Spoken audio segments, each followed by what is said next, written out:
All right, hello again. This is Jeff Scott of Rankin Technical College. I've been going over the PowerPoint presentations for starting out with Java, Early Objects, 5th edition by Tony Gaddis. I'm up to Chapter 13, Applets and More. So in this chapter, we're introduced to applets. I'm very quickly going to run through that brief introduction to HTML because everyone in this class should have already had HTML. Talk about creating applets with Swing, using the Abstract Window Toolkit or AWT for portability, how to draw shapes in Java, how to handle mouse objects, or mouse events I should say, timer objects, and finally we end with playing audio. Alright, as mentioned on the slide here, there's two types of programs you can create with Java. There are 16 chapters in this book. The first 12, chapters were on applications. The last 3 chapters are on applications. But this chapter is on applets.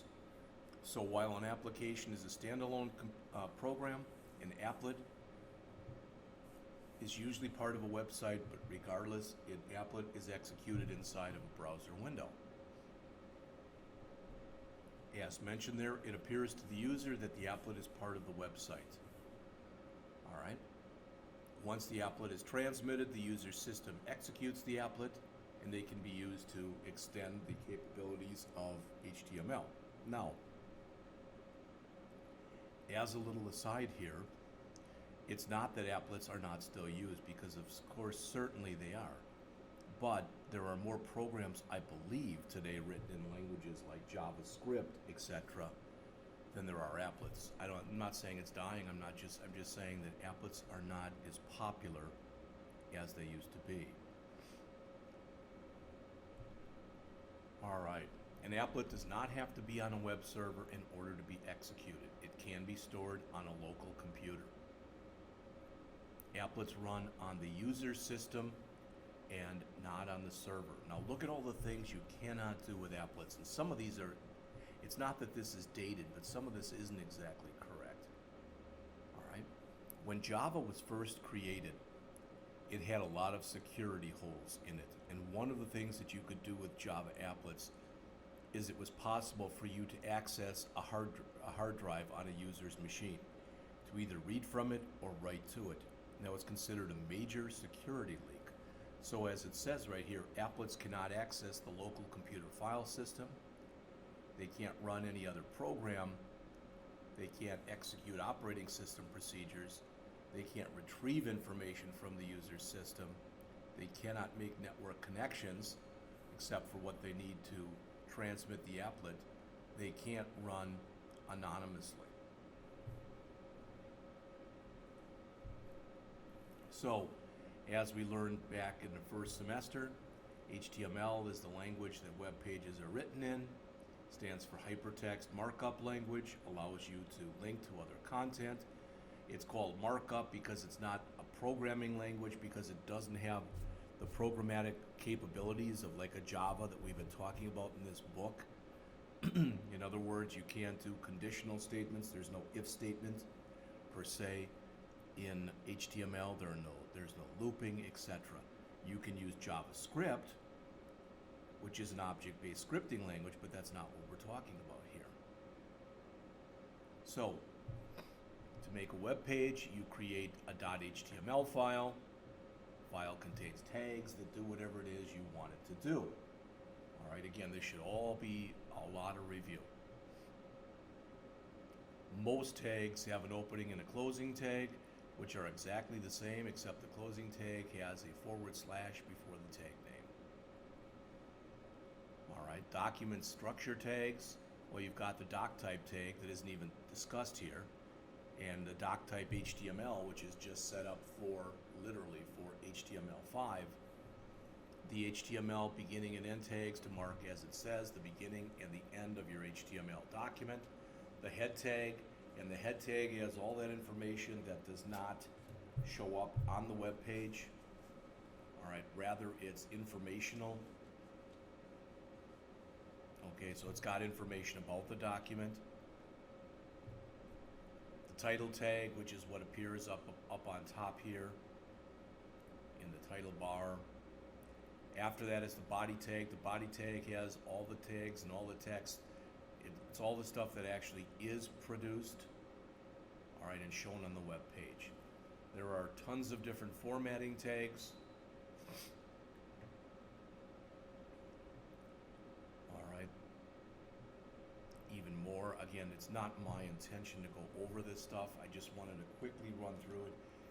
If need be, you should run through and have a look at this stuff, but there's really nothing in here that we haven't had probably in the first week or two of the HTML class. The only thing that's in here that we haven't discussed is the applet tag that you're going to see momentarily.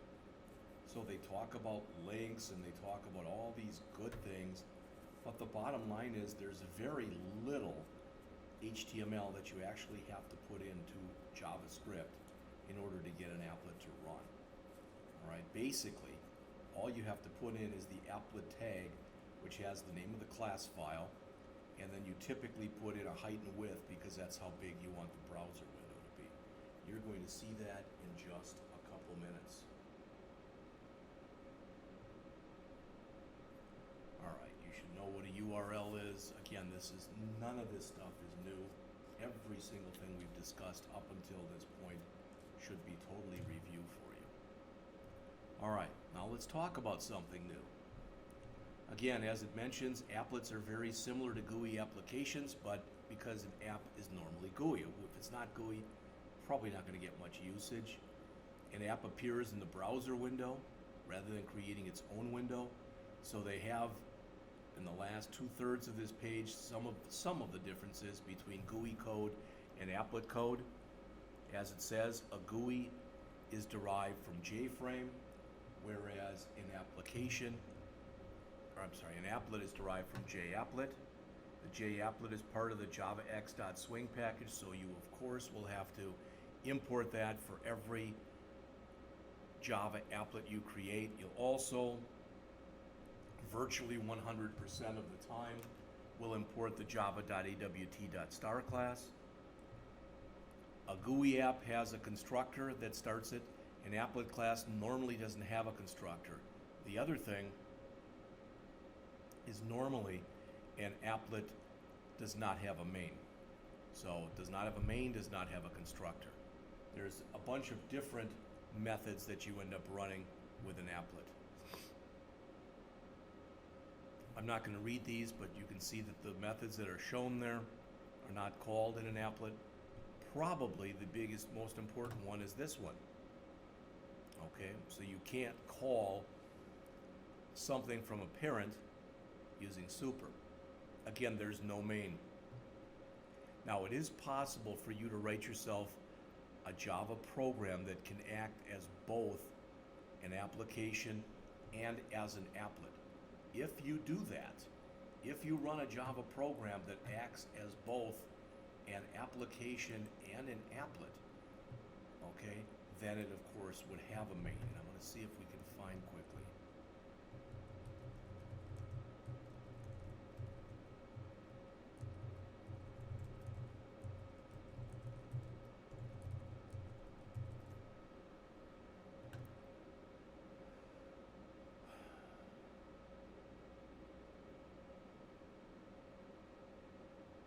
Now that's always the way that it used to be. It is possible that they've changed this over time. I had not heard anything about it. Java program that runs is either an application or an applet, and it's not showing it here.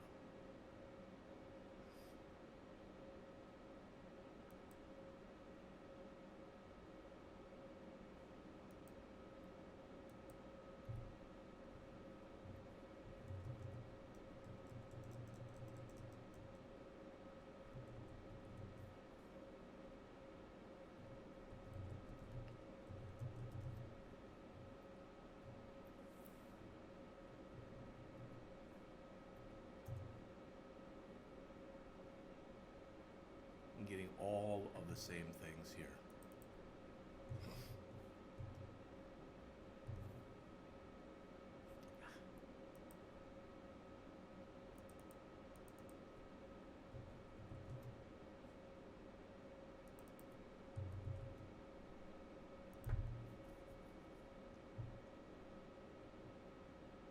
running applets as an application. Oh, that's kind of neat that we found this, because show you a very ugly website, but that has got just a boatload of stuff on it. It's called CodeRanch.com. All right, and it's going to have like a picture of a moose or something on the top of it. But that said, it's a really nice site just because of the fact.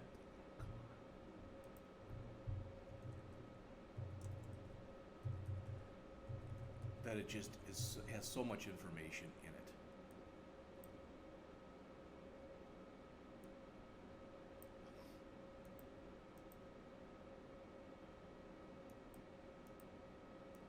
Here you go. https://coderanch.com. And the point is, if I just go out to the home page here, all right, it doesn't look like much. Actually, it looks kind of ugly. But notice if I click the Java tab here, there's all sorts of stuff in here on Java. Programming forums, mobile Java, books on Java, Java products, careers in Java, etc. It's really a nice site. Okay. This here, running applets as an application. Guy says, I'm writing a small game program to run as an applet in a browser. However, I'd also like to allow it to run as an application. Says, this may help. How can I run an applet as an application and vice versa? While it's easy to add a main to a method and add the applet to a frame and thus make it runnable, this is not generally sufficient. The reason is that browsers provide extra infrastructure for applets to use. There is an adapter class called mainframe that helps provide this. There's also functionality available in the application applet class that lets it run as an application. All right, so if you're interested in that, I guess you can Google that, but it's a Java code ranch, okay? And so look in Java code ranch and type in running applets, or for coderanch.com, running applets as an application. Okay. All right. Again, this is the only tag that you're going to need to actually run a Java applet. In the example that the author is going to show shortly, they put in the HTML tag and the body tag and an H1 tag, etc. But you need a beginning applet tag and an ending applet tag. In the beginning applet tag, you put code equals, and that's the name of your class file. Remember, that's the file that you compiled into bytecode, the name of your Java program .class. Then you typically set a width and a height, and that width and height are the width and height of the applet window. You can put a class in there, all right? If you specify only a file name, it's assumed that it's in the same directory as the HTML.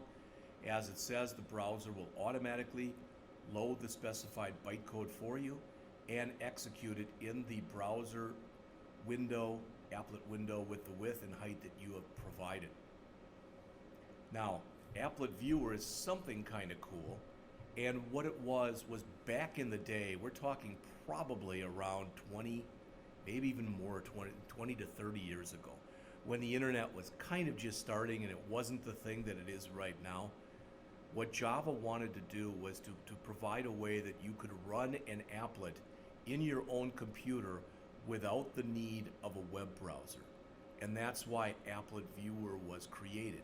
As the first bullet point says here, it loads and executes the applet without the need for a web browser. So you just say Applet Viewer, then the name of your HTML file.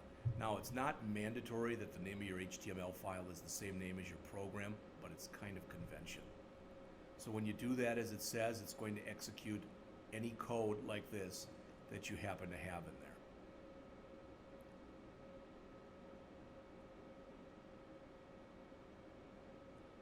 Events and applets are handled with event listeners exactly the same way that they are in GUI apps. So this temperature converter program in here, I guess they're not going to show it, but that's the one that's in the chapter.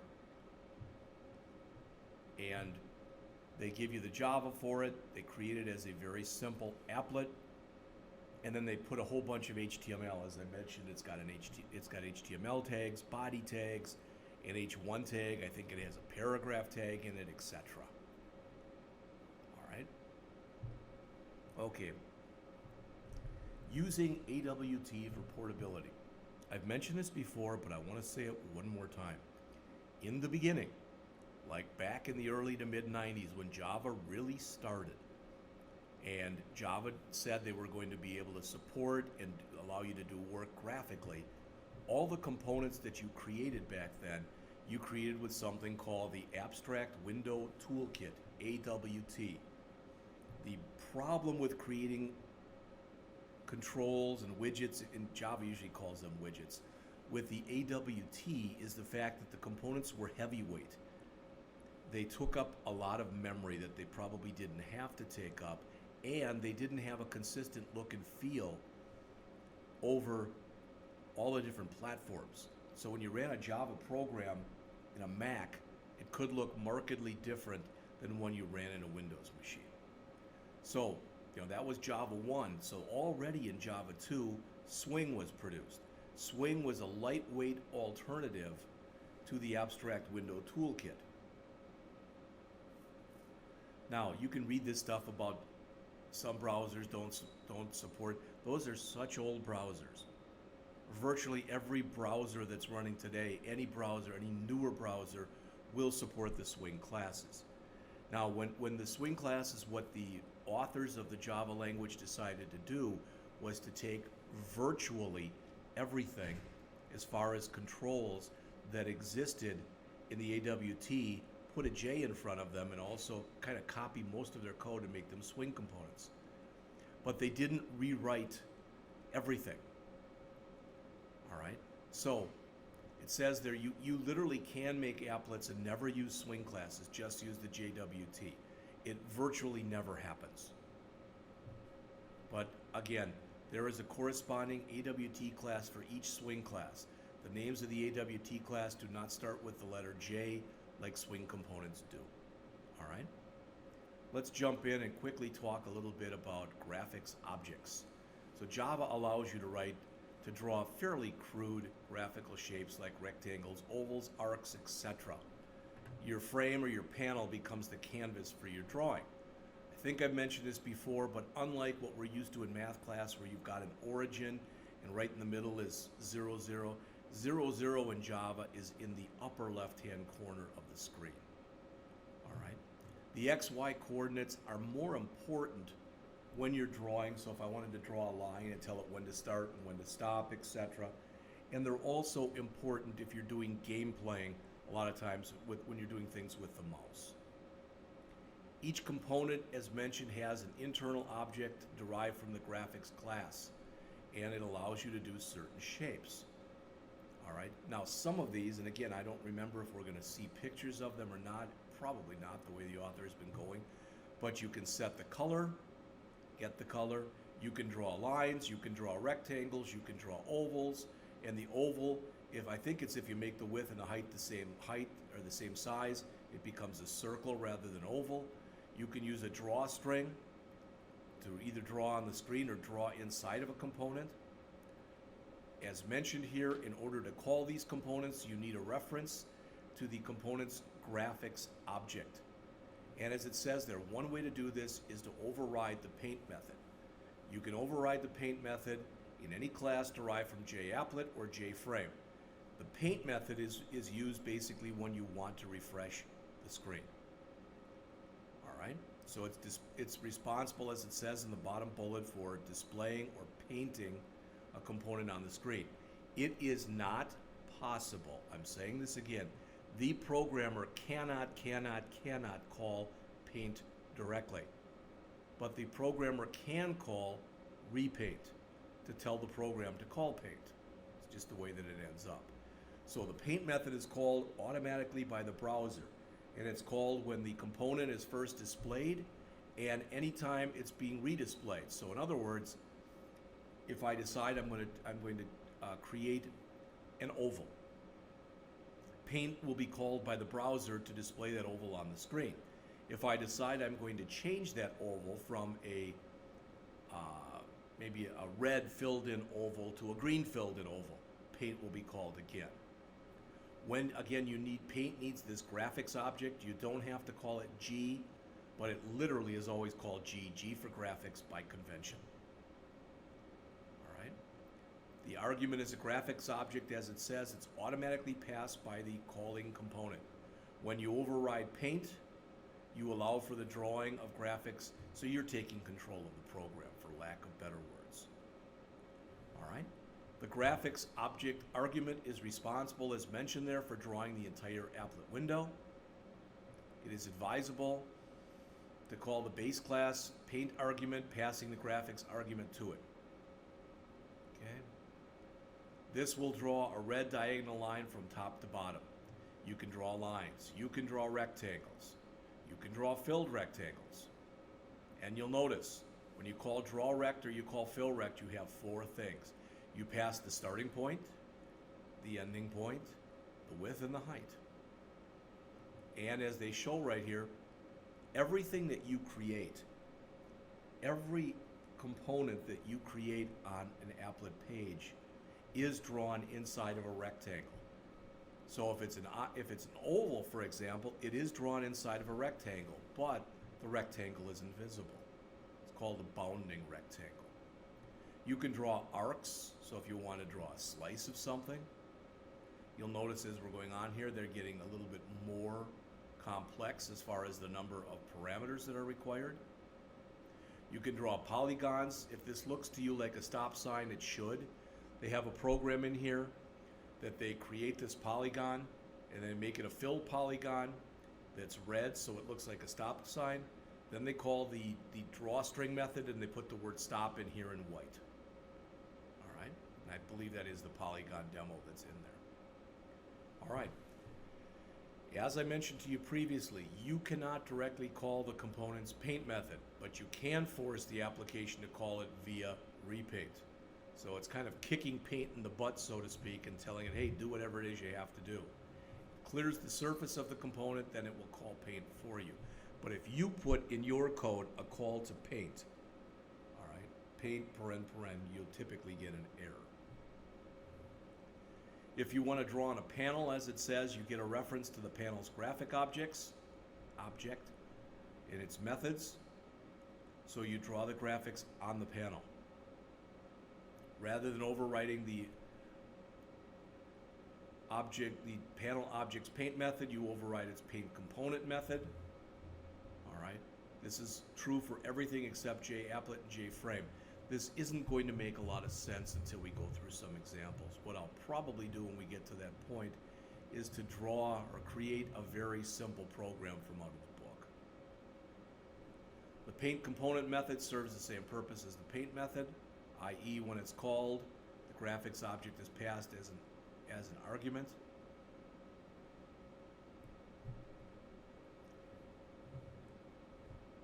You can call, after you do this, any of the graphic object's methods to draw on the component. Rather than drawing, you might want to work with mouse events. You can use mouse events in conjunction with graphical events or by themselves. There are two types of mouse events. There are mouse events and mouse motion events. To handle mouse events, you create either a mouse listener class or a mouse motion class, or if you're doing enough work with them, both. This is a little confusing, but what they're saying in here is the mouse listener class actually responds to 1, 2, 3, 4, 5 different events. So when you are writing code, you have to write the code for all of them. Even if you're not doing any actually, if you're not putting any code in the method, all these methods have to be included. So you'd put public void mouse pressed, mouse event E, beginning curly brace, ending curly brace. If you needed a mouse listener, but you didn't need mouse pressed. All right, so it says mouse pressed is called when the mouse button is pressed over a component. Mouse clicked is called if the mouse is pressed and released over the component without moving the mouse. Mouse released is called when the mouse is released. Mouse entered is called when the cursor enters the screen area of the component. And mouse exited is called when the mouse cursor leaves the area of the component. All right. Get X and get Y are probably the two most commonly called mouse events because they get or return the X and Y coordinates of the mouse cursor, so they let you know where you are on the screen. So if you're constantly dragging the mouse around and you need to know where you are, okay, then that's when you would use mouse events. Mouse motion events, as it says, these are automatically called when their corresponding mouse events occur. They will only do something special if you add some code to make them do something special. So mouse motion listener class must implement the mouse motion listener interface and its methods. Here are those methods. Mouse dragged, which is called when you begin dragging over a component. Mouse pressed, which is called, I think, just before the mouse drag. And mouse moved, when the mouse is over a component and you move the component. As I mentioned to you previously, the mouse listener class must implement all of the methods required by the interfaces that they implement. You'll see an example of this later. All right. You can work with timers in Java. Now, it used to be back in the olden days, like maybe the 80s, all right, that the way this worked was when you were working in an application, like even before Microsoft Word, if you were working in something like WordPerfect, all right, typically if you didn't save every 15 minutes or so, you might see a message on the bottom of your screen that said, WordPerfect has automatically saved your document, something like that. And there was a timer that was involved in doing that. Now they mention here that timer objects automatically generate actions at regular time intervals. So if you want an operation performed at a certain time, or you want the program to do something after an amount of time has passed, you create a timer object from the timer class, like this.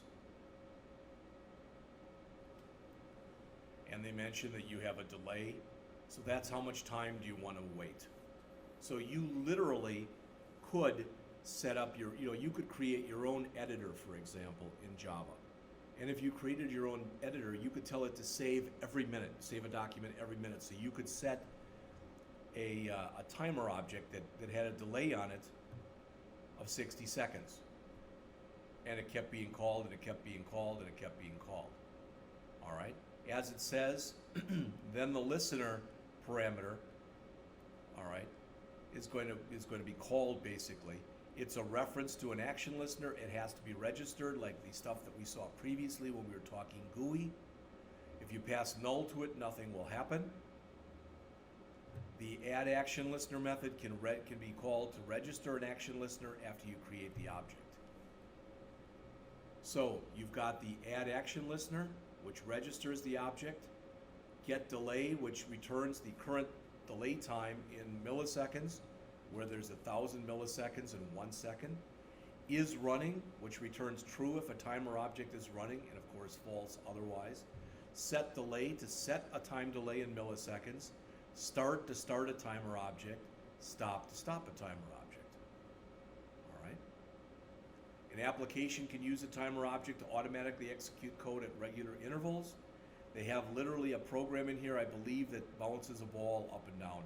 They used to in one of the older versions of this book, and I'm not sure if that's still in here or not, but they used to have it where every few seconds a new ball would be created on the screen, and pretty soon you'd have 20 or 30 balls bouncing around in your browser window. Java programs can play a variety of sound formats, and some of them are shown here. Probably the kind you'll see most often are either .wav or .mid files. All right. One way to play an audio class is to use the applet class's play method. All right. The argument passed to base location is the URL object that specifies the location of the file, and the file name is the actual name of the file. It's it says the sound that's recorded by default is played once, but you can put it in a loop to have it play over and over again. And I believe that the example, at least historically, that Gaddis has used in the book is, what was it, Neil Armstrong, when he said this is one small step for man, one giant step for mankind, when the first walk on the moon thing, and that's what's in there. The get document base method, as it mentions, returns a URL object with a location of the HTML file that invoked the applet. The get code base returns the URL object with a location of the applet class's file. If the sound specified cannot be found, of course, no sound would be played.